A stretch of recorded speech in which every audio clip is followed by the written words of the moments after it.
Hello दोस्तों, आज हम आपके लिए लेकर आए हैं आर की हिंदी की पीवाईक्यू क्लास। इससे पहले कि आपने तत्सम एवं तद्भव देखे होंगे, ठीक है, जो कि लगभग 240 हैं एक ही वीडियो में।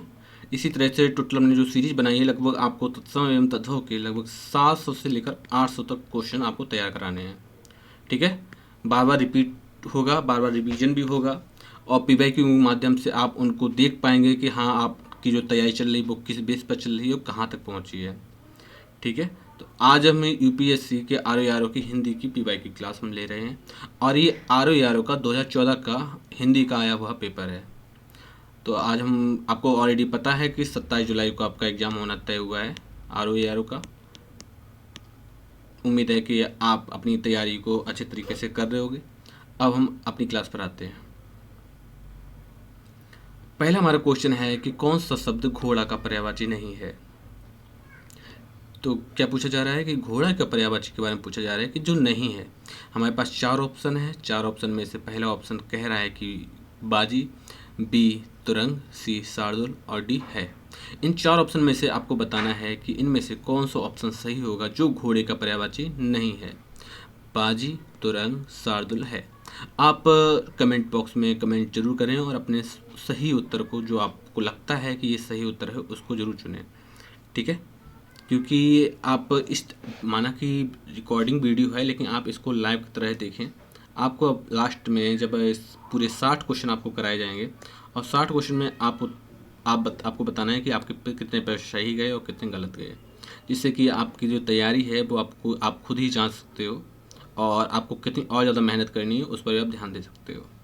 तो घोड़े का पर्यायवाची नहीं है तो शार्दुल, ठीक है। बल्कि बाजी, तुरंग और है, ये सभी घोड़े के पर्यायवाची हैं। घोड़े के और भी पर्यायवाची हैं। अश्व हो गया, घोटक भी बोल सकते हो, और एक बहुत फेमस नाम है सैंधव, ठीक है। एक सैंधव भी बहुत फेमस नाम है जो अश्व के लिए प्रयोग किया जाता है, यानी कि घोड़े के लिए प्रयोग किया जाता है। शार्दुल के बारे में बात की जाए तो शार्दुल सिंह को बोलते हैं। किसको बोलते हैं? सिंह को बोलते हैं शार्दुल। और भी इसके पर्यायवाची हैं। मृगराज भी बोल सकते हैं इसको, मृगराज, केसी और केहरी। केहरी ये सभी मृग यानी कि मृगराज अर्थात सिंह के पर्यायवाची हैं। शेर भी बोलते हैं इसको। उम्मीद है कि आपने ये नोट किया होगा। आप नोट करते चलें, बार बार रिवीजन होगा। आप बार बार नोट करेंगे तो आपको चीज़ें आसानी तरीके से याद हो जाएंगी। सेकंड क्वेश्चन है कि मीनाक्षी का पर्यायवाची शब्द है। मीनाक्षी का पर्यायवाची शब्द है सुंदरी, दुर्गा, मछली या लक्ष्मी। तो जल्दी से इसका सही आंसर बताइए कि मीनाक्षी का पर्यायवाची क्या होना चाहिए। सुंदरी होना चाहिए, दुर्गा होना चाहिए, मछली होना चाहिए और लक्ष्मी होना चाहिए। देखो, अगर बात की जाए, देखो मीनाक्षी का अर्थ क्या होता है। मीनाक्षी का अर्थ है मीन और अच से, इसको जब अलग अलग करेंगे मीनाक्षी वर्ड को, तो मीन और अच, ठीक है। तो इसका मतलब होता है कि मछली के समान जिसकी हैं आँखें, या मछली जैसी आँखों वाली, ठीक है। मछली के समान आँखें, मछली के समान आँखें ही लिख लो, समान आँखें, ये इसका अर्थ होता है। और जो मछली के समान आँखें हैं वो सुंदरी और दुर्गा दोनों ही, मीनाक्षी को सुंदरी भी बोलते हैं और दुर्गा भी बोलते हैं। तो जो ये विवादित प्रश्न था, और इसमें जो आयोग ने ए और बी दोनों ही प्रश्नों को सही करार दिया है, ठीक है। उम्मीद है कि आपको इस चीज़ें कोई भी दिक्कत नहीं आ रही होगी। अब देखो, लक्ष्मी के बारे में बात करें, जो कि गॉडेस लक्ष्मी के बारे में बात की जा रही है। अब इनके भी कुछ पर्यायवाची हैं जो कि मुख्य हैं, ठीक है। आप उनको भी नोट कर लें। एक तो देखो, लक्ष्मी का पर्यायवाची हो जाएगा कमला, उसके बाद श्री, उसके बाद विष्णु प्रिया, विष्णु प्रिया, सिंधुजा। इन सभी को आप नोट कर लो क्योंकि ये पीडीएफ में आपको शायद नहीं मिलेंगे। कमलासना, क्योंकि ये भी कमल पे बैठती होती है, कमलासन। समुद्रजा, समुद्रजा, पद्मासना,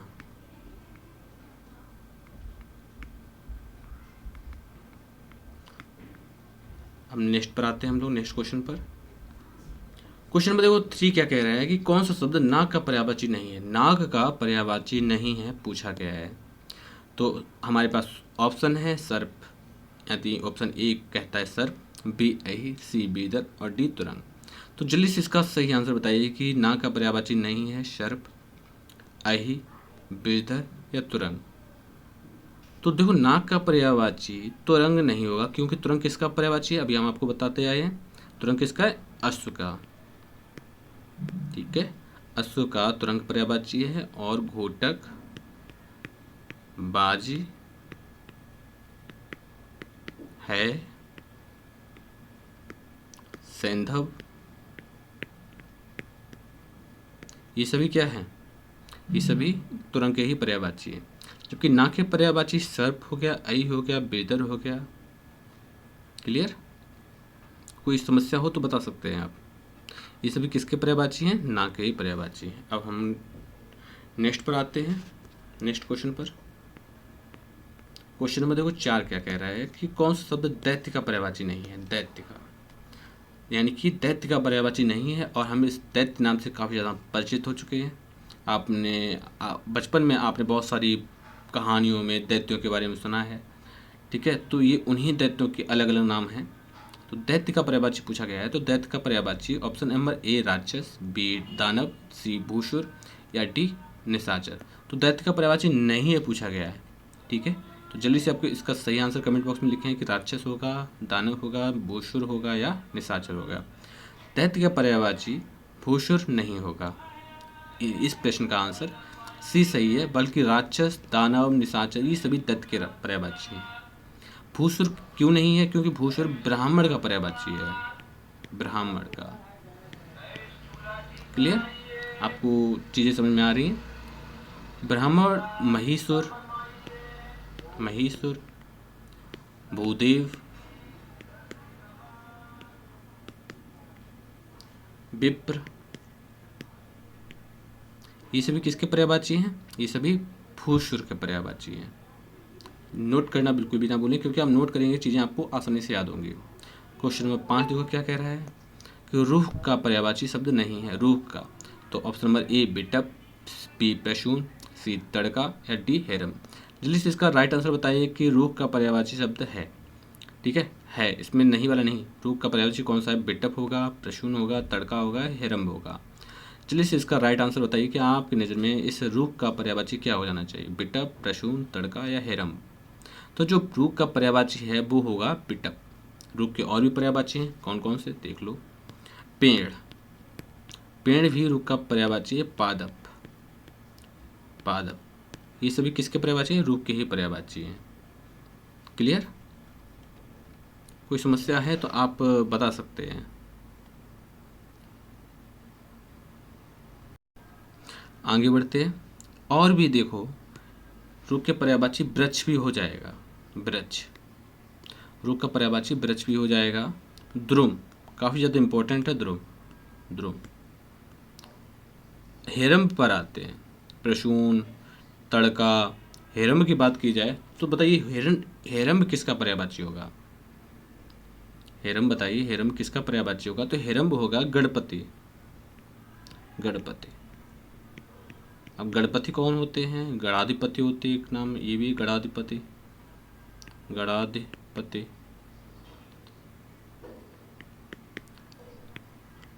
लंबोदर, गजानन, एकदंत,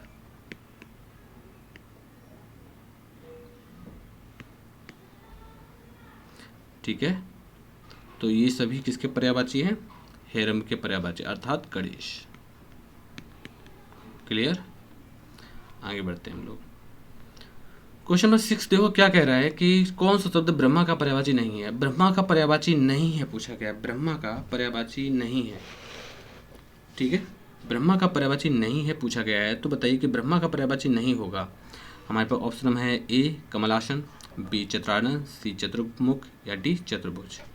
जल्दी से बताइए कि जो कमलासन ब्रह्मा का पर्यायवाची कौन सा नहीं होगा, कमलासन, चतुरानन, चतुर्मुख या चतुर्भुज। जल्दी से इसका राइट आंसर बताइए कि इसका ब्रह्मा का पर्यायवाची कौन सा नहीं होना चाहिए, कमलासन, चतुरानन, चतुर्मुख या चतुर्भुज। देखो ब्रह्मा का पर्यायवाची चतुर्भुज नहीं होगा, बल्कि चतुर्मुख, चतुरानन, कमलासन ये सभी ब्रह्मा के पर्यायवाची हैं। इसे ये विवादित प्रश्न है, आप ठीक है, लेकिन हाँ आयोग ने ब्रह्मा का पर्यायवाची चतुर्भुज नहीं माना है। देखो ब्रह्मा जी की 4 मुंह होते हैं, एक सामने, 2 आगे पीछे, 2 दाएं बाएं और 1 पीछे, ठीक है। तो इस तरह से आप याद रखोगे चतुर्मुख हैं, 4 भुजाएं, 4 आनन हैं, ठीक है, कमल पर बैठे हुए हैं। तो ब्रह्मा के पर्यायवाची तो ये तो हो ही गए, ठीक है। और भी पर्यायवाची हैं, प्रजापति, क्या है, प्रजापति, स्वयंभू, स्वयंभू, ठीक है, बिरंची, चतुरानन, चतुर्मुख और स्वयंभू ये सब तो हो ही गया, ठीक है। पितामह भी बोलते हैं ब्रह्मा जी को, पितामह। सृष्टा भी बोलते हैं, सृष्टा, सृष्टा। क्लियर, आगे बढ़ते हैं हम लोग। क्वेश्चन नंबर देखो 7 क्या कह रहा है, कौन सा शब्द भ्रमर का पर्यायवाची नहीं है, भ्रमर का पर्यायवाची नहीं है पूछा गया है। देखो हमारे पास ऑप्शन है 4, पहला है सलभ, दूसरा चंचरीक, सी सिलीमुख और डी मिलिंद। बताइए कि इनमें से जो भ्रमर का पर्यायवाची कौन सा नहीं होगा, शलभ, चंचरीक, सिलीमुख या मिलिंद। जल्दी से इसका राइट आंसर दीजिए आप लोग कि जो है भ्रमर का पर्यायवाची कौन सा नहीं होगा। जल्दी से बताइए कि भ्रमर का पर्यायवाची कौन सा नहीं होगा। देखो भ्रमर का पर्यायवाची मिलिंद है, सिलीमुख भी है, चंचरीक भी, लेकिन सलभ नहीं है, ठीक है, शलभ नहीं है। शलभ किसका पर्यायवाची होगा, शलभ होगा पतंगे का पर्यायवाची। किसका पर्यायवाची होगा, पतंगे का। क्लियर, यानी जो पतंगा होता है ना उसको शलभ बोलते हैं। भ्रमर के और भी पर्यायवाची हैं, अली, जो कि बहुत ज़्यादा फेमस है नाम है भ्रमर का, अली। क्लियर, और भी देख लो, मिलिंद हो गया, शारंग हो गया, शारंग, ये सभी किसके पर्यायवाची, ये सभी इसी के पर्यायवाची हैं। आगे बढ़ते हैं हम लोग। क्वेश्चन नंबर 8 देखो क्या कह रहा है, कौन सा शब्द इंद्र का पर्यायवाची नहीं है। ए है पुरंदर, बी शक्र, डी मधवा और सी मधवा और डी गणाधिपत्य। तो इंद्र का पर्यायवाची नहीं है, और ये इस प्रश्न का जल्दी से आप आंसर बताइए। उम्मीद है कि इस प्रश्न का आंसर आपको गलत नहीं होना चाहिए, क्योंकि ऑलरेडी इस प्रश्न का आंसर पहले ही बता चुके हैं, पुरंदर, शक्र, मधवा या गणाधिपत्य। जल्दी से इसका आंसर बताइए। तो देखो इसका जो आंसर होगा वो होगा गणाधिप, ठीक है, ठीक है, गणाधिप। ये इंद्र का नहीं बल्कि किसका पर्यायवाची है, गणेश का। इसके और भी पर्यायवाची हम ऑलरेडी डिस्कस कर चुके हैं, ठीक है। तो गणेश जी के और भी पर्यायवाची, लंबोदर हो गया, गजानन हो गया, एकदंत हो गया, ये सभी किसके पर्यायवाची हैं, ये सभी इंद्र के ही पर्यायवाची हैं, ठीक है। अब इंद्र के ये सब गणेश जी के पर्यायवाची। अब इंद्र के बारे में बात की जाए तो पुरंदर, शक्र, मधवा, देवेंद्र भी है, ठीक है ना, समझ में आ रहा है मेरी बात, पुरंदर ये सब हैं। आगे बढ़ते हैं हम लोग, क्वेश्चन नंबर 9 देखो। क्वेश्चन नंबर 9 देखो क्या कह रहा है कि हिरण्यगर्भ का पर्यायवाची शब्द है। क्वेश्चन है हिरण्यगर्भ का पर्यायवाची शब्द क्या है, विष्णु, ब्रह्मा, महेश या गणेश। इनमें से जल्दी से सही आंसर आप टिक करें कि हिरण्यगर्भ का पर्यायवाची शब्द है। A option Vishnu, B option Brahma, C option Mahesh या डी ऑप्शन गणेश। तो गणेश जी के ऑलरेडी पर्यायवाची हम कई बार डिस्कस कर चुके हैं, 2 टाइम डिस्कस हो चुका है। ब्रह्मा जी के भी बारे की पर्यायवाची हो गया है, जैसे कमलासन, चतुरानन, चतुर्मुख, सृष्टा, स्वयंभू, ठीक है ना। विष्णु के पर्यायवाची अब डिस्कस कर लेते हैं। विष्णु के पर्यायवाची में जनार्दन, ठीक है, और चक्रपाणी,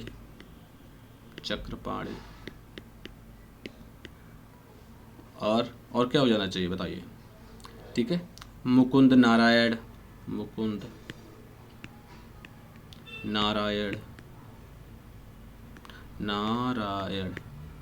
और गरुड़ ध्वज। ये किसके हैं? ये सभी भगवान विष्णु के पर्यायवाची हैं। महेश के पर्यायवाची के बारे में बात की जाए, जो कि भगवान शिव को बुलाया जाता है, शिव का दूसरा नाम है महेश, तो एक ये भी शिव लिख लो, शंकर लिख लो, ठीक है, शंकर, शिव शंकर। और क्या हो जाएंगे? महादेव, महादेव, त्रिपुरारी, त्रिपुरारी, पुरारी,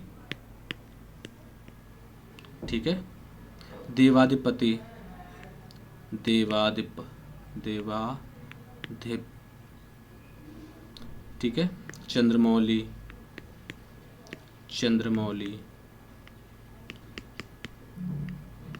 क्लियर, मदनारी, मदनारी, ये सभी किसके पर्यायवाची हो जाएंगे? गॉड शिव के। उम्मीद है कि आपको ये सब चीज़ें आप नोट करेंगे। आगे बढ़ते हैं हम लोग। क्वेश्चन नंबर 10 देखो क्या कह रहा है कि कौन सा शब्द दास का पर्यायवाची नहीं है। नहीं पूछा गया है दास का पर्यायवाची, तो जल्दी से बताइए कि दास का पर्यायवाची कौन सा नहीं होना चाहिए? अनुच्चर, ए, बी परेकर, सी भृत्य, डी सेवर। तो दास का पर्यायवाची नहीं है, जल्दी से इसका राइट आंसर बताइए कि दास का पर्यायवाची कौन सा नहीं होगा। जल्दी से इस प्रश्न का सही आंसर दीजिए।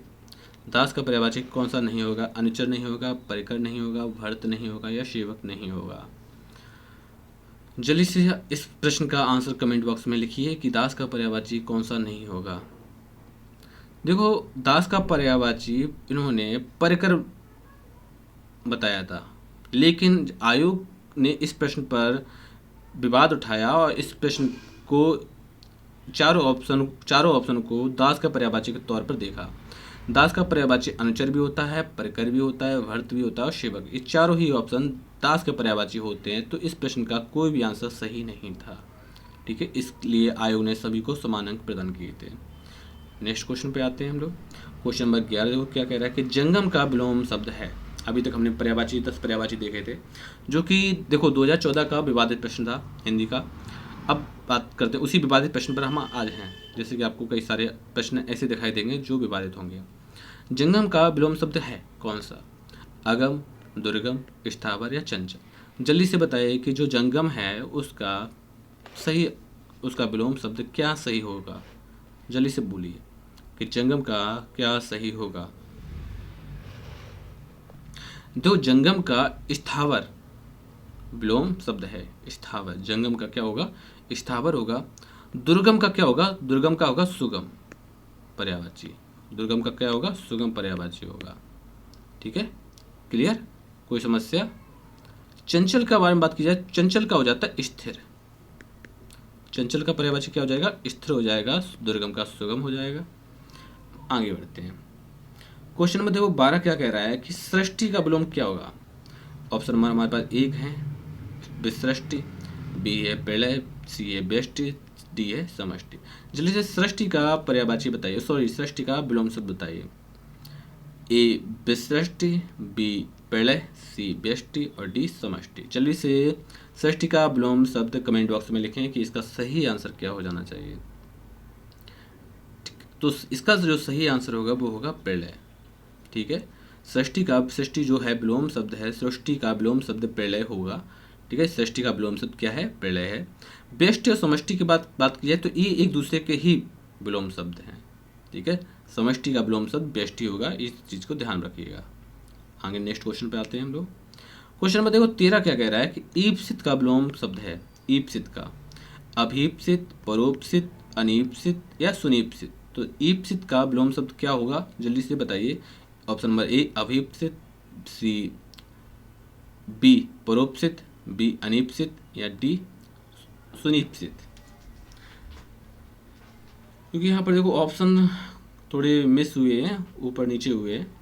तो ईप्सित का पर्यायवाची जल्दी से बताइए, ईप्सित का पर्यायवाची क्या हो जाएगा? ईप्सित का पर्यायवाची के बारे में जल्दी से आप इस प्रश्न का सही आंसर लिखिए कि ईप्सित का पर्यायवाची क्या होगा।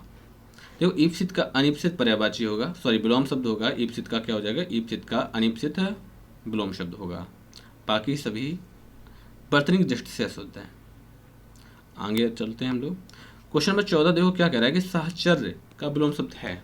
साहचर्य का विलोम शब्द क्या होगा? वैमनस्य, बी असहयोग, सी विनियोग या डी अलगाव। जल्दी से साहचर्य का विलोम शब्द बताइए। ए वैमनस्य, बी असहयोग, सी विनियोग और डी अलगाव। जल्दी से आप इस प्रश्न का सही आंसर आप कमेंट बॉक्स में लिखें कि साहचर्य का विलोम शब्द क्या हो जाना चाहिए। जल्दी से जल्दी कमेंट बॉक्स में लिखें, हम आपका वेट कर रहे हैं आपके कमेंट का। जल्दी से बोलिए कि साहचर्य का विलोम शब्द क्या हो जाना चाहिए।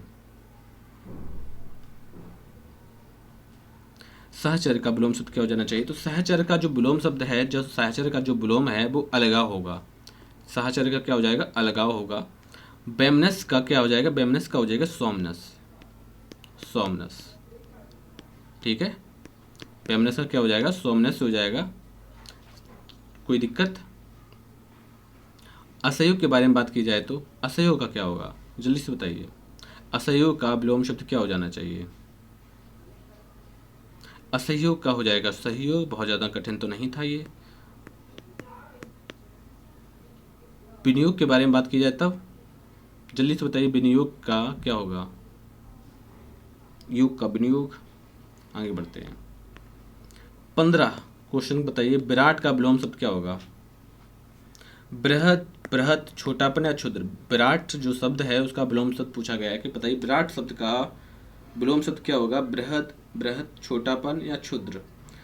जल्दी से बताइए विराट का विलोम शब्द क्या होगा? तो विराट का होगा क्षुद्र। ठीक है, छोटापन का होगा बड़ापन, विलोम बड़ापन। लघु का होगा बृहत। ठीक है, लघु का क्या होगा? बृहत। क्लियर? कोई समस्या?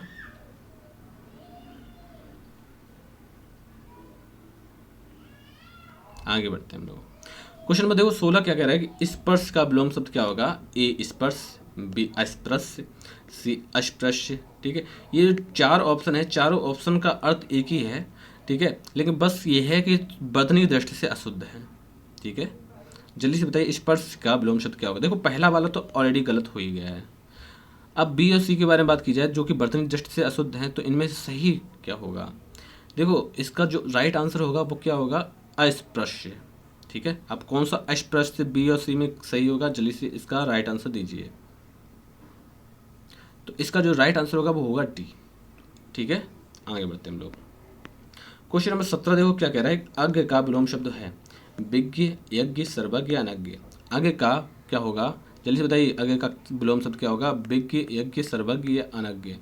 देखो अज्ञ का विलोम शब्द होगा विज्ञ। सर्वज्ञ का क्या होगा? सर्वज्ञ का होगा विलोम शब्द अल्पज्ञ, अल्पज्ञ। क्लियर? आगे बढ़ते हैं। क्वेश्चन नंबर देखो 18 क्वेश्चन नंबर है कि गौरव का विलोम शब्द क्या होगा? लाघव, लघुत्व, लघुता या लघुत्तम।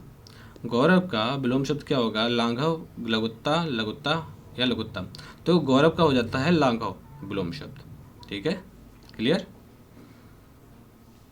और लघु का बृहत तो पता ही है, बृहत्तम, बृहत्तम का लघुत्तम हो जाएगा, बृहता का लघुता। क्लियर? आगे बढ़ते हैं। क्वेश्चन नंबर 19 देखो क्या कह रहा है, बहिरंग का विलोम शब्द है बहिरंग। बहिरंग का विलोम शब्द पूछा गया है, जल्दी से इसका सही आंसर बताइए कि सर्वांग, अंतरंग, चतुरंग, अव्यंग।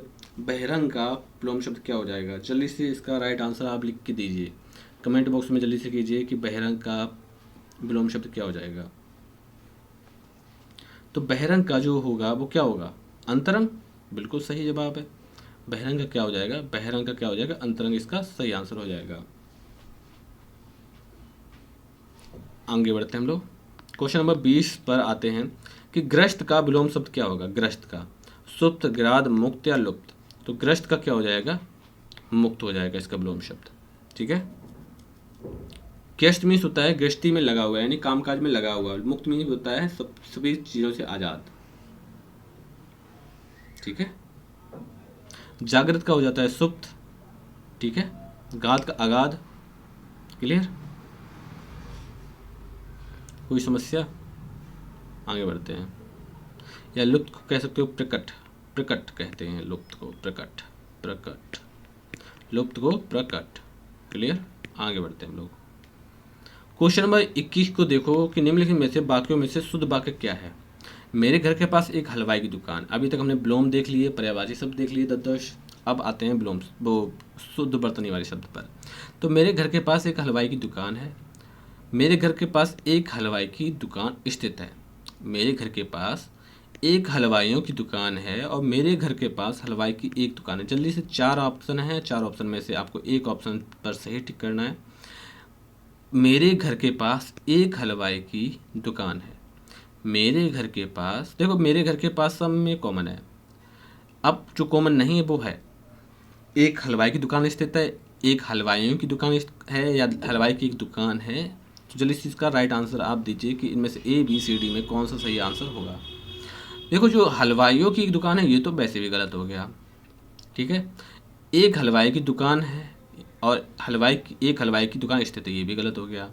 अब बात करते हैं ए और डी में। तो हलवाई की एक दुकान है, एक हलवाई की दुकान नहीं, ठीक है। हलवाई की एक दुकान है तो इसका जो डी आंसर होगा वो राइट आंसर होगा, जबकि ए गलत हो जाएगा, ठीक है। आगे बढ़ते हैं हम क्वेश्चन नंबर 22 पर। बताइए वाक्यों में शुद्ध वाक्य क्या है। श्री कृष्ण के अनेकों नाम हैं। भगवान श्री कृष्ण के अनेकों नामों का उल्लेख मिलता है। श्री कृष्ण को अनेकों नामों से पुकारा जाता है। श्री कृष्ण के अनेक नाम। जल्दी से बताइए कि इनमें शुद्ध वाक्य कौन सा होगा। देखो जो अनेक होता है ना उसमें अनेकों नहीं होता। अगर बहुवचन बनाना है तो वो अनेकों नहीं होता है, अनेक का अनेक ही रहता है। तो जहाँ पर अनेकों आ जाए वो गलत हो जाएगा। तो यहाँ पर भी ये भी गलत हो गया, ये भी गलत हो गया, सिवाय डी के। तो हमारा जो श्री कृष्ण के अनेक नाम है ये हमारा राइट आंसर हो जाएगा इस प्रश्न का। क्वेश्चन नंबर 23 देखते हैं। निम्नलिखित वाक्य में शुद्ध वाक्य है। देखो फूलों पर भौरे भारे भारे भिनभिना रहे हैं। देखो फूलों पर भौरे गुंजार कर रहे हैं। देखो फूलों के ऊपर भौरे गुंजारते हैं। डी है कि फूलों के ऊपर भौरे भिनभिना रहे हैं। अब बताइए हम आपसे एक क्वेश्चन पूछते हैं कि बताइए कि भौरे गुंजार करते हैं या भिनभिनाते हैं। और अगर भिनभिनाने की बात करी जा रही है तो भिनभिनाते कौन है। जल्दी से कमेंट बॉक्स में आप इसका आंसर बताइए कि गुंजार कौन करते हैं और भिनभिनाते कौन है। तो हमारे ए बी सी डी में सबसे पहले जल्दी आप बताइए। उम्मीद है कि आपने कमेंट किया होगा। देखो जो भिनभिनाते हैं ना वो मक्खियाँ होती हैं, ठीक है। यानी कि दुकान पर कौन भिनभिनाती हैं, इसके बारे में भिनभिनाने की बात की जाए तो ये मक्खियों के बारे में बात करी जा रही है। अगर मक्खियाँ होंगी तो वो भिनभिनाएंगी, ठीक है, मक्खियाँ। लेकिन गुंजार के बारे में बात की जाए तो भौरे गुंजार करते हैं, ठीक है। गुंजार कौन करते हैं, भौरे गुंजार करते हैं। क्लियर। तो देखो भिनभिनाने वाला तो पहले से ही गलत हो गया, ठीक है। अब गुंजार कर रहे हैं, गुंजारते हैं। देखो देखो फूलों पर भौरे गुंजार कर रहे हैं। देखो फूलों के ऊपर भौरे, देखो फूलों पर भौरे गुंजार कर रहे हैं, ये इसका राइट आंसर हो जाएगा, ठीक है। आगे बढ़ते हैं हम लोग। क्वेश्चन नंबर 24 है। निम्नलिखित वाक्य में से शुद्ध वाक्य क्या है। उसकी शंका का निवारण हो गया। बी कहता है कि उसकी शंका समाप्त हो गई। सी कहता है उसकी शंका का समाधान हो गया। डी कहता है उन्हें अब शंका नहीं रही। तो बताइए इनमें से शुद्ध वाक्य कौन सा हो जाएगा। उसकी शंका का निवारण हो गया, शंका समाप्त हो गई, शंका का समाधान हो गया, या उन्हें अब शंका नहीं रही। जल्दी से 24 प्रश्न का सही आंसर आप लिख के दीजिए। बताइए इनमें से सही आंसर क्या हो जाना चाहिए। उसकी शंका का निवारण हो गया, उसकी शंका समाप्त हो गई, उसकी शंका का समाधान हो गया, या उन्हें अब शंका नहीं रही। तो जो 24 है यानी कि 24 क्वेश्चन है, देखो शंका का निवारण नहीं होता, संख्या का समाधान होता है, ठीक है। अब निवारण किसका होता है, समस्या का निवारण होता है। निवारण किसका होता है, समस्या का। क्लियर। आगे बढ़ते हैं। क्वेश्चन नंबर 25 देखो क्या कह रहा है कि शुद्ध वाक्य में संयुक्त वाक्य का उदाहरण है। मैं परीक्षा, देखो संयुक्त वाक्य के बारे में पूछी जा रही है। तो मैं परीक्षा देने के लिए इलाहाबाद जा रहा हूँ। मुझे परीक्षा देनी है अतः दिल्ली जा रहा हूँ। मुझे परीक्षा देनी है और मैं गोरखपुर जा रहा हूँ। मैं वाराणसी जा रहा हूँ क्योंकि मुझे परीक्षा देनी है। अब पहले संयुक्त वाक्य देखो, वाक्य कितने टाइप के होते हैं। वाक्य मुख्यतः 3 टाइप के होते हैं। कौन कौन से, सरल वाक्य, सरल वाक्य और संयुक्त वाक्य, और तीसरा है मिश्रित वाक्य।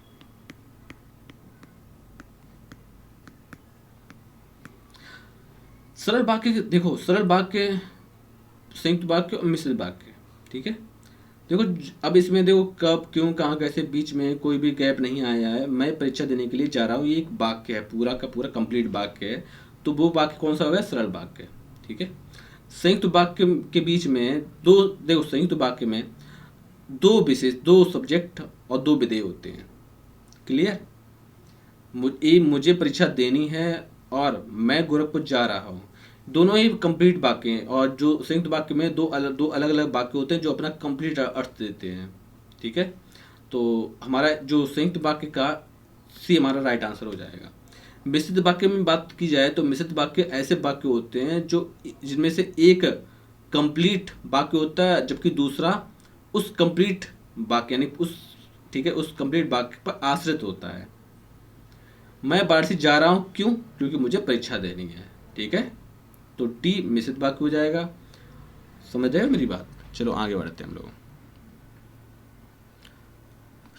26 क्वेश्चन नंबर है कि शुद्ध वर्तनी वाला शब्द कौन सा है? क्लेश। ठीक है। ये जो चार ऑप्शन हैं, चार ऑप्शन को देखिए, समझिए और जल्दी से इसका सही आंसर दीजिए कि बताइए क्लेश कौन सा शब्द सही होगा वर्तनी की दृष्टि से। जैसे इसका राइट आंसर लिखिए आप लोग कमेंट बॉक्स में। तो क्लेश ये वाला जो शब्द है ना, सी वाला 26 वाला, ये बिल्कुल सही होगा। ठीक है। आगे बढ़ते, ये तो गलत ही हो गया। क्वेश्चन नंबर 27 देखते हैं, निम्नलिखित में से शुद्ध वर्तनी वाला शब्द कौन सा होगा? अब इस श्रृंगार के बारे में बात करी जा रही है। कई बार आता है श्रृंगार। देखो श्रृंगार में ये वाला सा नहीं बनता है, बनता तो ये वाला है, श्रृंग वाला। ठीक है। अब कौन सा शुद्ध है उसको देख लो। देखो जो जैसे एक ऐसा आता है, ठीक है, तो जब भी आपको ये वाला सरा दिख जाए तो ये वाला सरा संस्कृत में यूज होता है। किस में यूज होता है? संस्कृत में। हिंदी में नहीं यूज होगा। तो जहाँ भी आपको ये दिख जाए समझ लेना कि वो संस्कृत का है। क्लियर। तो श्रृंगार ये वाला सही होगा, बाकी दोनों ही गलत होंगे। ओके। हम आगे बढ़ते हैं। क्वेश्चन नंबर 28 क्वेश्चन देखो कि निम्नलिखित में से शुद्ध वर्तनी वाला शब्द है उज्ज्वल। ठीक है, उज्ज्वल। बताइए जल्दी से इनका सही आंसर दीजिए। कई बार आपने इस प्रश्न को देखा है और अपनी वर्तनी शुद्ध की है और बार बार आता है। तो बताइए इनमें से सही शब्द कौन सा होगा? ए, बी, सी, डी या डी? ठीक है। जो शुद्ध वर्तनी होगी वो होगी उज्ज्वल। जब भी उज्ज्वल को हमेशा डबल जा बनता है, वो भी आधा। क्लियर। इस तरह ये शुद्ध हो जाएगा। आगे बढ़ते हैं हम क्वेश्चन पर। क्वेश्चन नंबर 29 देखो क्या कह रहा है कि निम्नलिखित में से शुद्ध वर्तनी वाला शब्द कौन सा है? ठीक है। हिरण्यकश्यप बोलते हैं, हिरण्यकश्यप बोलते हैं, हिरण्यकश्यप या हिरण्यकश्यप। देखो बोलते तो हिरण्यकश्यप है, ठीक, लेकिन वो जो बोलते हैं ना वो अक्सर सही नहीं होता, इसलिए इसका जो राइट आंसर होगा वो होगा हिरण्यकश्यप। क्लियर। आगे बढ़ते हैं हम लोग। क्वेश्चन नंबर 30 देखो क्या कह रहा है कि निम्न में से शुद्ध वर्तनी वाला शब्द कौन सा? शुद्ध वर्तनी वाला शब्द। अब बात करते हैं कवित्री। बताइए जल्दी से इसका जो सही आंसर होगा कवित्री को शुद्ध वर्तनी क्या होगी कवित्री की? चार ऑप्शन आपके सामने, ए, बी, सी, डी। जल्दी से आप कमेंट बॉक्स में लिखिए कवित्री में से सबसे शुद्ध शब्द कौन सा होगा। देखो कवित्री ये तो गलत हो गया।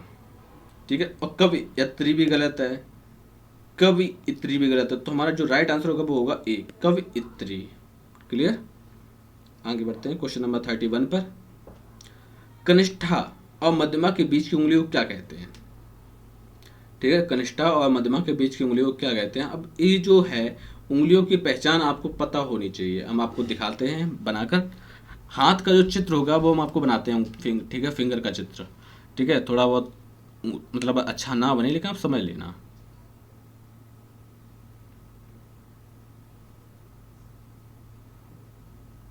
ये हमारी बड़ी वाली उंगली, ये उससे छोटी वाली, ये हमारी सबसे छोटी वाली।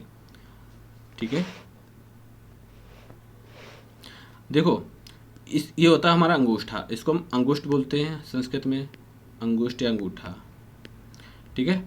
अब ये वाली कौन सी उंगली होती है? ये वाली होती है कौन सी? जल्दी बताइए कौन सी होती है? ये वाली होती है तर्जनी। तर्जनी। क्लियर। तर्जनी। बीच वाली होती है मध्यमा, जो सबसे लंबी होती है ना, उसको क्या बोलते हैं? मध्यमा। उसके बाद आती है हमारी अनामिका। अनामिका। और जो सबसे छोटी होती है उसको बोलते हैं कनिष्ठ, कनिष्ठिका।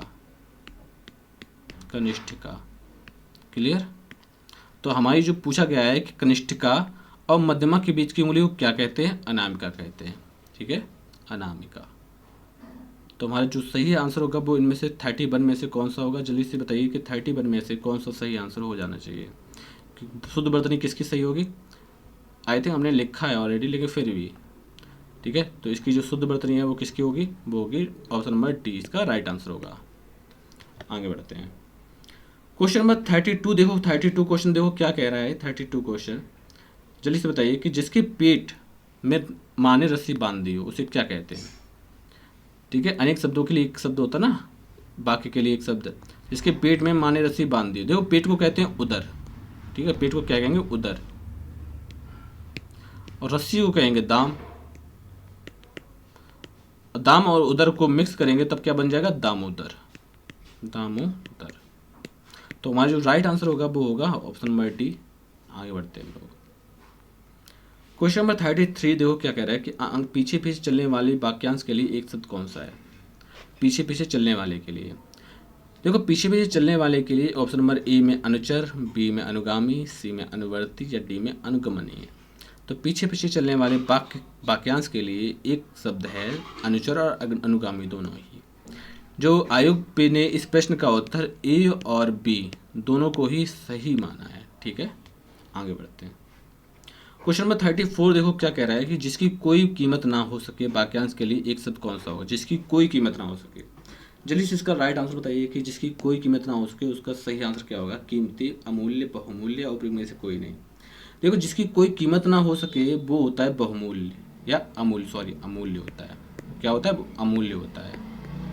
और जिसकी कोई कीमत लगाई ही ना जा सके, या जो बहुत कीमती हो, जो बेस कीमती हो, बहुत कीमती हो, बहुत कीमती हो या बेस कीमती बोलते हैं ना, वो हो जाता है बहुमूल्य। क्लियर?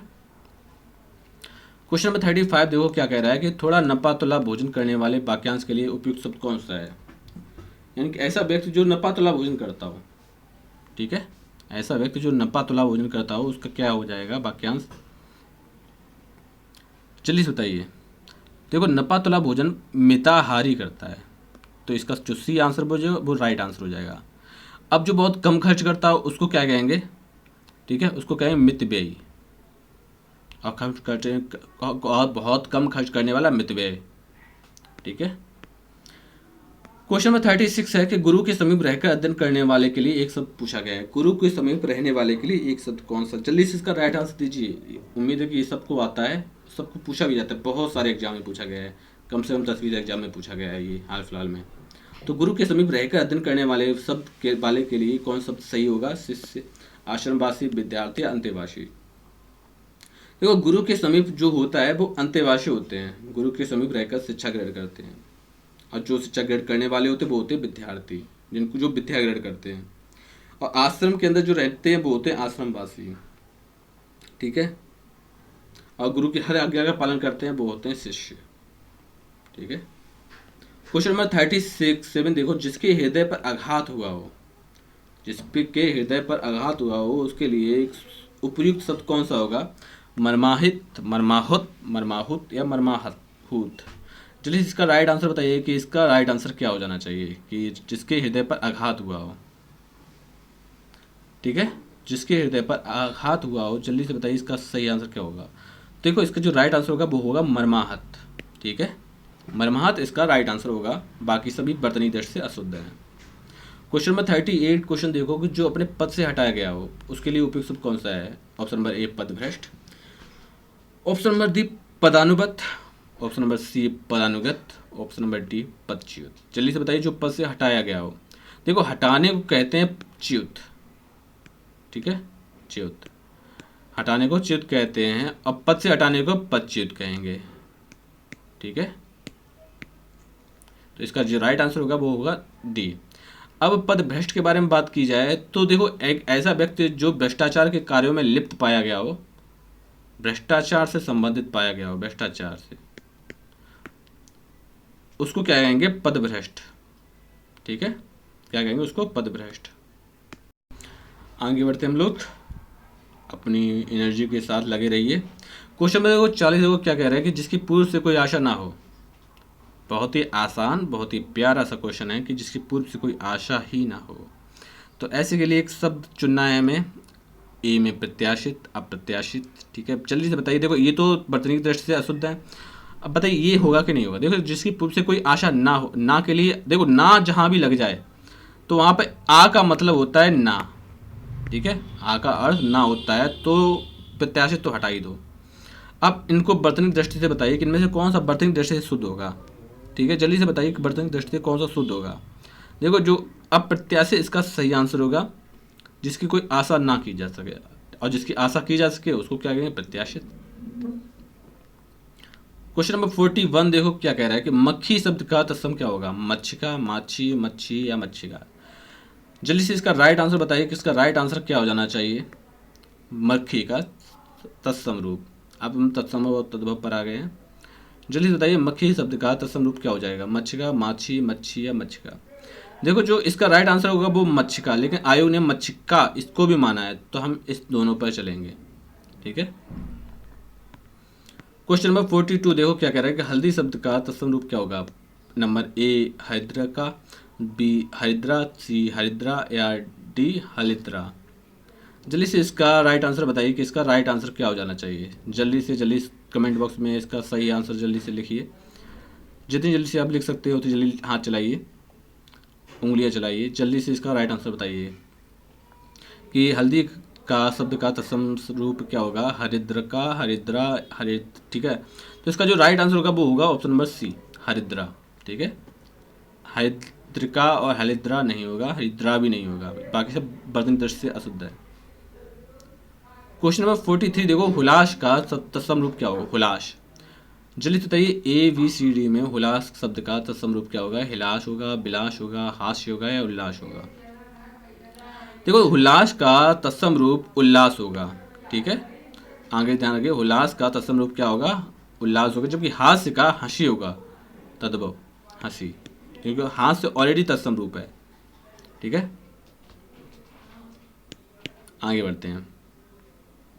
क्वेश्चन नंबर 44 देखो क्या कह रहा है, नारियल शब्द का तत्सम रूप क्या होगा, नारियल शब्द का तत्सम रूप क्या होगा, नारिकेल, नारिकेल, नारिकेल या नारिकेला। देखो वर्तनी दृष्टि से ये चार के चारों ही अशुद्ध है, चार के चारों नहीं, एक शुद्ध है, बाकी तीनों अशुद्ध है। तो जल्दी से बताइए नारियल शब्द का तत्सम रूप क्या होगा। जल्दी कमेंट बॉक्स में लिखिए नारियल शब्द का तत्सम रूप क्या होगा, नारिकेल, नारिकेल, नारिकेल या नारिकेला। देखो जल्दी से इसका सही आंसर बताइए कि इसका सही आंसर वो क्या हो जाना चाहिए।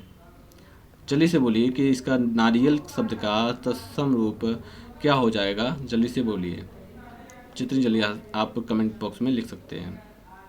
देखो नारियल शब्द का जो होता है वो नारिकेल, नारिकेल सही शब्द होगा, नारिकेल। ठीक है, आगे बढ़ते हैं। क्वेश्चन नंबर 45 क्वेश्चन कह रहा है कि सींग शब्द का तत्सम रूप क्या होगा, श्रृंग, सिंह, श्रृंग या सिंह। इसका सही हमने आंसर आपको ऑलरेडी बता के रखा है कि स्रा के बारे में आपको बताया, अवगत कराया कि ये जो स्रा कब होता है, किस भाषा में होता है, और सिर्फ ये वाला किस भाषा में होता है। देखो सिंह और सिंह तो नहीं होगा। अब बात करते हैं, देखो दोनों ही एक ही तरह के शब्द बनाए हैं, जबकि ए और बी में थोड़ा मिस प्रिंट है। ठीक है, तो देखो जब सिंह के बारे में आती है तो सिंह इस तरह लिखा जाएगा, श्रृंग। ठीक है, आगे बढ़ते हैं हम लोग। तो क्वेश्चन नंबर 46 है, निम्नलिखित में से कौन सा शब्द तद्भव शब्द नहीं है। तद्भव शब्द नहीं है, जल्दी से बताइए तद्भव शब्द कौन सा नहीं है, द्वार, संयम, गृहस्थी या पाँव। जल्दी से बताइए तद्भव शब्द कौन सा नहीं है। ठीक है, तद्भव शब्द कौन सा नहीं है। देखो इसका जो राइट आंसर होगा वो होगा संयम। ठीक है, देखो गृहस्थी ये अशुद्ध है, गृहस्थी इस तरह लिखी जाती है, गृहस्थी इस तरह लिखी जाती है, गृहस्थी। ठीक है, इस तरह ये शुद्ध है जबकि ये अशुद्ध है। ठीक है, और ये वाला तो होगा ही नहीं क्योंकि चंद्र बिंदु भी है। ठीक है, आगे बढ़ते हैं हम लोग।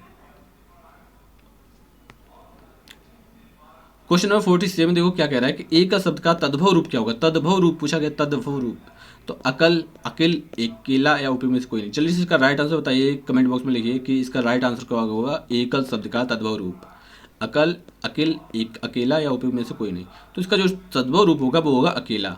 अकेला का एकल तत्सम होता है और एकल का अकेला तद्भव रूप होता है। क्वेश्चन नंबर 48 क्वेश्चन देखो, करपट शब्द का तद्भव क्या होगा। करपट शब्द का, कटरना, कपाट, कपड़ा या कपट। चलिए इसका राइट आंसर बताइए कि करपट शब्द का तद्भव रूप क्या होगा। कटरना, कपाट, कपड़ा या कपट। देखो जो करपट है उसका जो सही आंसर होगा वो होगा कपड़ा। ठीक है, ये हमारा इस प्रश्न का सही आंसर होगा। कपाट के बारे में बात की जाए तो कपाट को किवाड़ बोलते हैं। ठीक है, किवाड़। ठीक है, किवाड़ तद्भव रूप होगा जबकि कपाट तत्सम रूप है। ठीक है, कपट मीन्स कपटी, कपट का तो चोरी होता है। ठीक है, क्वेश्चन नंबर 49 क्वेश्चन देखते हैं। कैवर्त शब्द का तद्भव रूप क्या होगा। मल्लाह, केवट, नाविक या केवल। जल्दी से बताइए इसका सही आंसर क्या होगा। कैवर्त। जो कैवर्त है ये तत्सम रूप है जबकि हमें पूछा गया है तद्भव रूप, और कैवर्त का सही आंसर क्या होगा। तो इसका जो सही आंसर होगा वो केवट होगा, अर्थात नाव को खेने वाला केवट। ठीक है, समझ गए मेरी बात। आगे बढ़ते हैं। क्वेश्चन नंबर 50 देखो क्या कह रहा है। ग्रंथ शब्द का तद्भव रूप क्या होगा। गीदना, ग्रध, गीदी, गीद। जल्दी से इसका सही आंसर बताइए कि जो ग्रंथ है उसका सही आंसर क्या होगा। ठीक है, तो ग्रंथ का जो सही आंसर होगा वो होगा गीत। ठीक है, इसको आप स्टार मान लो क्योंकि इसमें आप कंफ्यूज हो सकते हो। ठीक है, कुछ शब्द हैं जो को आप ध्यान रखना पड़ेगा। तो ग्रंथ का गीत तद्भव रूप होगा। क्वेश्चन नंबर 51 देखो क्या कह रहा है कि विशेषण जिस संज्ञा की विशेषता बताता है उसे क्या कहते हैं। अब ये क्वेश्चन विशेषण और विशेष से आ गया है जो कि एक टॉपिक है पूरा। तो विशेषण जिस संज्ञा की विशेषता बताता है उसे क्या कहते हैं। संख्यावाचक विशेषण, गुणवाचक विशेषण, विशेष या सर्वनामी विशेषण। देखो विशेषण जिस संज्ञा की विशेषता बताते हैं। ठीक है, ये तो नहीं कहा गया कि संज्ञा आगे है या पीछे है। अगर आगे या पीछे के बारे में बात करता है तो वो सर्वनामी विशेषण हो जाता है। यहाँ पर सिर्फ बात की जा रही है विशेषण जिस संज्ञा की विशेषता बताते हैं उसको क्या कहते हैं। उसको कहते हैं क्या, विशेष कहते हैं। ठीक है, और विशेष की विशेषता बताता है उसको विशेषण कहते हैं, या संज्ञा सर्वनाम की विशेषता बताते हैं उसको विशेषण कहते हैं। ठीक है, गुणवाचक विशेषण में गुण की बात की जाती है, क्वालिटी की बात की जाती है। ठीक है, संख्याओं में बात की जाती है संख्यावाचक विशेषण में, जैसे पहला, दूसरा, तीसरा। सर्वनामी विशेषण में क्या होता है कि जो सर्वनाम होते हैं वो आगे हैं पीछे हैं इससे बात की जाती है, यानी कि सर्वनाम के आगे ठीक है विशेषण लग गया, इस तरह से। क्वेश्चन नंबर 52 देखो, निम्न में से कौन सा शब्द विशेषण है। इनमें से विशेष शब्द पूछा गया है कि हमारे पास 4 ऑप्शन है, आशीन, अग्नि, मधुर या कर्मठ। इनमें से सबसे हमें पूछा गया है कि विशेष शब्द कौन सा है। देखो कर्मठ, कर्मठ क्या है, विशेष है। आप कर्मठ हैं तो आपकी क्वालिटी क्या है, आप कर्मठ हैं, तो ये क्या हुई कर्मठ, ये विशेषण होगी। देखो आगे बढ़ते हैं। मधुर, मधुर ठीक है। अग्नि और आसीन, आप किस पर बैठे, आसीन, आप किस पर आसीन है। ठीक है, अग्नि, जैसे कि अग्नि जल रही है, जलना उसका स्वभाव है, उसकी क्रिया है, उसकी विशेषता है। लेकिन अग्नि क्या है, अग्नि विशेष है। तो हमारा जो इसका जो राइट आंसर होगा वो होगा अग्नि। ठीक है, आगे बढ़ते हैं क्वेश्चन नंबर 53 पर। ठंडा पानी ठंड पैदा करता है, ठंडा पानी ठंड पैदा करता है, इस वाक्य में विशेष पूछा गया है। ठंडा पानी क्या पैदा करता है, ठंड पैदा करता है। देखो पानी कैसा है, ठंडा है, तो पानी बेचता क्या है, ठंडा, तो ये क्या हो गई विशेषण। ठंड पैदा करता है, ठंड पैदा करता है, ठंड क्या है, ठंड भी बेचता ही है, पानी पैदा कर रहा है ना ठंड, तो ये भी विशेषण हो गया। कौन पैदा कर रहा है, ये हो गई विशेष से। तो इसका जो राइट आंसर होगा वो होगा सी, इसका राइट आंसर है पानी। क्वेश्चन नंबर 54 देखो, निम्न में से कौन सा शब्द विशेष है। विशेष पूछा गया, अनासक्त, अनासक्त, अनाशंसासित, अपमानित। इनमें से जो सही शब्द है वो छांटना है। जल्दी से इसका राइट आंसर बताइए कि राइट आंसर इसका क्या हो जाएगा। जल्दी से बोलिए इसका राइट आंसर। तो देखो इसका जो राइट आंसर होगा वो होगा अनासक्त। ठीक है, बाकी ये तीनों ही नहीं है विशेष से। क्वेश्चन नंबर 55 है। क्वेश्चन नंबर कह रहा है कि निम्नलिखित में से कौन सा विशेष है, पौष्टिक, पाठकीय, भावुक या विषाद। विशेष से पूछा गया है कि इनमें से कौन सा विशेष है, पौष्टिक है, पाठकीय, भावुक है या विषाद है। देखो भावुक तो ऑलरेडी एक भावना से जुड़ा हो गया, ठीक है, तो वो क्वालिटी है, गुण है, भावुक होना भी एक गुण है, तो वो विशेषण में आ जाएगा ना कि विशेष में आ जाएगा। पौष्टिक, पाठकीय भी विशेष में नहीं आएगा, जबकि विषाद विशेष में आएगा। ठीक है, आगे बढ़ते हैं। क्वेश्चन नंबर 56 देखो क्या कह रहा है कि धुंधला शब्द में विशेषण है। धुंधला शब्द में विशेषण है संख्यावाचक विशेषण, गुणवाचक विशेषण, सर्वनामी विशेषण या उपयुक्त में से कोई नहीं। अब देखो संख्यावाचक विशेषण में आपको पता है कि इसमें संख्याओं का बोध किया जाता है। संख्याओं का पहला, दूसरा, तीसरा, इसमें क्रमवाचक आ जाती हैं, ठीक है, आवृत्तिवाचक आ जाती हैं, ठीक है। गुणवाचक में गुण की बात की जाती है, भावनाओं के बारे में बात की जाती है, अच्छा बुरा, ठीक है, गंधेला, सुगंधित, ठीक है। सर्वनामी विशेषण में क्या होता है कि संख्या का मतलब सर्वनाम के आगे विशेषण या सर्वनाम के पीछे विशेषण, इस तरह से सर्वनामी विशेषण निकाले जाते हैं। तो जो धुंधला वो शब्द है वो क्या है, वो है गुणवाचक विशेषण, ठीक है, इसको ध्यान रखना। धुंधलाना क्या है, गुण है, धुएं का। क्वेश्चन नंबर 57 है कि सरीखा शब्द में विशेषण है गणनावाचक विशेषण, गुणवाचक विशेषण, समुदायवाचक विशेषण या क्रमवाचक विशेषण। सरीखा का पूछा गया है, सरीखा का क्या हो जाएगा, जल्दी से इसका राइट आंसर बताइए आप लोग। सरीखा का क्या हो जाएगा, जल्दी से बोलिए, सरीखा का क्या हो जाएगा।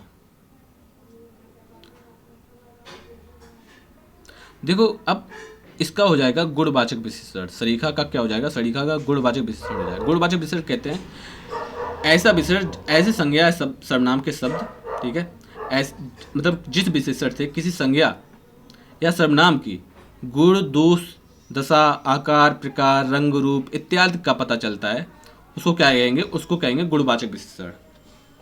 और गणनावाचक विशेषण में जिसमें गणना की जा सके, ठीक है, ऐसे विशेषण मतलब ऐसे विशेषण जिसमें संज्ञा सर्वनाम की गणना की जा सके, गणनावाचक विशेषण कहते हैं। समुदाय में समुदाय की बात की जाए, क्रम में एक एक करके, ठीक है, एक दो, ठीक है, 1 2 3 4 5, ये सब क्या है, क्रमवाचक विशेषण। आगे बढ़ते हैं। क्वेश्चन नंबर 58 क्वेश्चन देखो कि वह नौकर नहीं आया, बाकी में कौन सा विशेषण, वह नौकर नहीं आया, इसमें वह पूछा गया है, वह नौकर नहीं आया। तो सर्वनामी विशेषण, गुणवाचक विशेषण, संख्यावाचक विशेषण या प्रमाणवाचक विशेषण। देखो वह नौकर नहीं आया, इसमें बताइए सर्वनामी विशेषण होगा, गुणवाचक विशेषण होगा, संख्यावाचक विशेषण हो गया, प्रमाणवाचक विशेषण हो गया। इसका जल्दी से सही आंसर दीजिए, जल्दी से सही आंसर दीजिए।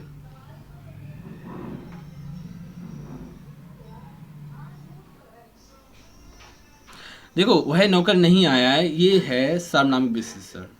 गुणवाचक विशेषण बताया गया है कि मतलब ऐसे विशेषण जिसमें संख्या का गुण, दो, दशा, आकार, प्रकार, रूप, रंग इस सब के बारे में बात की जाती है, गुणवाचक विशेषण हो जाएगा। और ऐसे जिसमें, ठीक है, जिसमें काउंटिंग आती है, जिसमें नाप तोल के बारे में बात की जाए, वो प्रमाणवाचक हो जाएगा, रिजल्ट बात की जाएगी।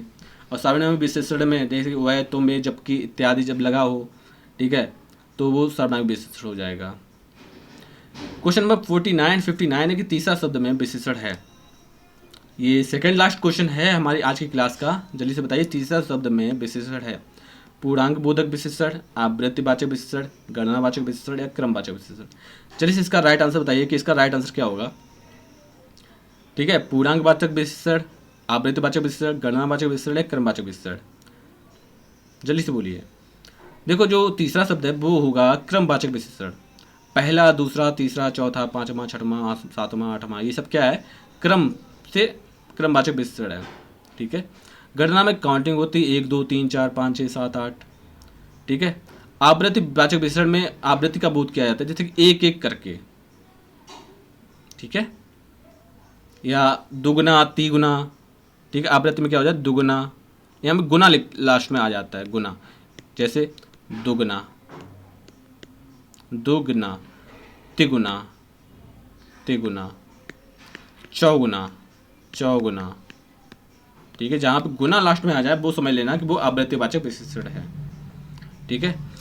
पूर्णांकवाचक विशेषण और अपूर्णांकवाचक विशेषण में दो है, ठीक है। पूर्णांक बोधक विशेषण और अपूर्णांक बोधक विशेषण में आपको बात करते हैं नेक्स्ट क्वेश्चन में। देखो चौथाई शब्द का विशेषण है आवृत्तिवाचक विशेषण, गणनावाचक विशेषण, क्रमवाचक विशेषण या पूर्णांकवाचक विशेषण। जल्दी से बताइए कि इनमें चौथाई शब्द में क्या सही होगा।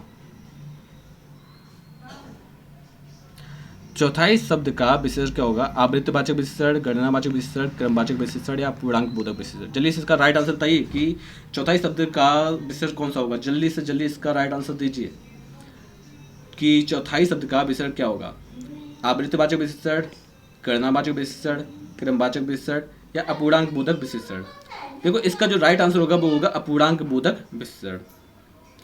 अपूर्णांक बोधक विशेषण वो होते हैं जिनमें अधूरापन आता है, यानी कि जिससे पूर्ण संख्या के किसी भाग का, जिसे पूर्ण संख्या कौन सी होती है, 1 2 3 4 5 6 7 8 9 2, ठीक है। तो पूर्ण संख्या, कोई भी पूर्ण संख्या है उसके किसी भाग का, जैसे 2 गुना चौथाई, चौथाई ले लो 4, किसी संख्या का चौथाई, जैसे मान के चलो ये 50 किलो था, 50 किलो का चौथाई, ठीक है, सॉरी 40 किलो था, 40 किलो का चौथाई कितना होगा, 10 होगा ना, यानी कि 40 का 10 भाग, एक भाग 10 भी है ना, ठीक है।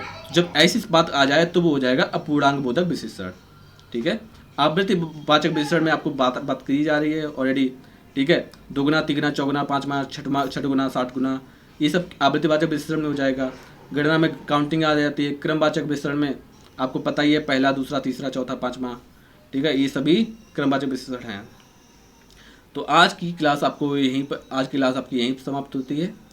आप अगर नए हैं तो अपने चैनल को सब्सक्राइब कर लें और शेयर भी कर दें, जिससे कि लोग ज़्यादा से ज़्यादा इस चैनल पर जुड़ सके और उनको इन सभी क्लासेस का लाभ मिल सके। हमारी कोशिश रहेगी 27 जुलाई तक, ठीक है, 27 जुलाई तक आपको थ्योरी, ठीक है, प्लस प्रैक्टिस, ठीक है, सभी कंप्लीट कराने के लिए।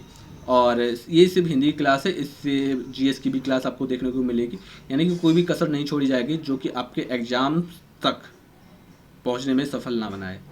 मिलेंगे नेक्स्ट क्लास में, तब तक के लिए धन्यवाद, और चैनल को सब्सक्राइब करना बिल्कुल भी ना भूलें। आपको वीडियो कैसी लगी जल्दी से अपना रिव्यू शेयर कीजिए।